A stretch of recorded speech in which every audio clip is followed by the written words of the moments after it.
Initial days में जब मैंने जिन लोगों से उम्मीद करी कि वो मेरे बिजनेस पार्टनर बनेंगे या प्रोडक्ट यूजर बनेंगे, जब मुझे उनसे कटाक्ष मिले, मुझे उनसे ना मिली, मुझे उनसे ना की काउंसलिंग मिली कि तुम्हें भी ये बिजनेस क्यों नहीं करना चाहिए, तो मुझे डिमोटिवेट हो जाना चाहिए था, बिकॉज मैं भी एक ह्यूमन बीइंग हूँ, राइट।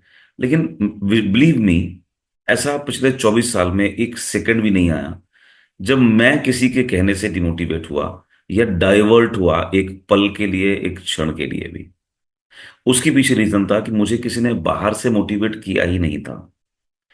मेरे आप समझ लीजिए हालात ऐसे थे, या मेरी सेल्फ टॉक इतनी प्योर और इतनी ज्यादा स्ट्रांग थी कि मुझे लाइफ के अंदर कहीं पहुंचना है, मुझे लाइफ में कुछ बड़ा मुकाम हासिल करना है।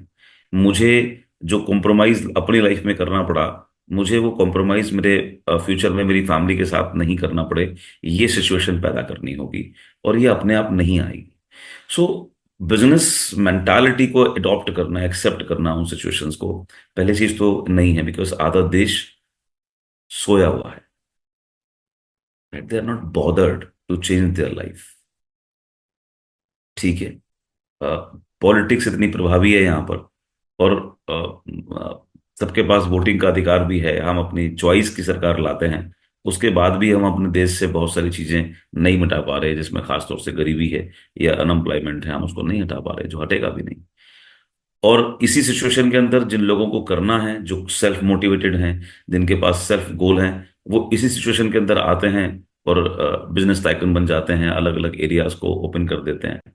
तो सबसे पहली चीज ये है कि हम एज ए बिजनेस पर्सन खुद को मोटिवेट करना सीखें और खुद में मोटिवेट रहना सीखें। अगर हमें कोई और ड्राइव करेगा तो रिस्क है। So try to become the engine of your life,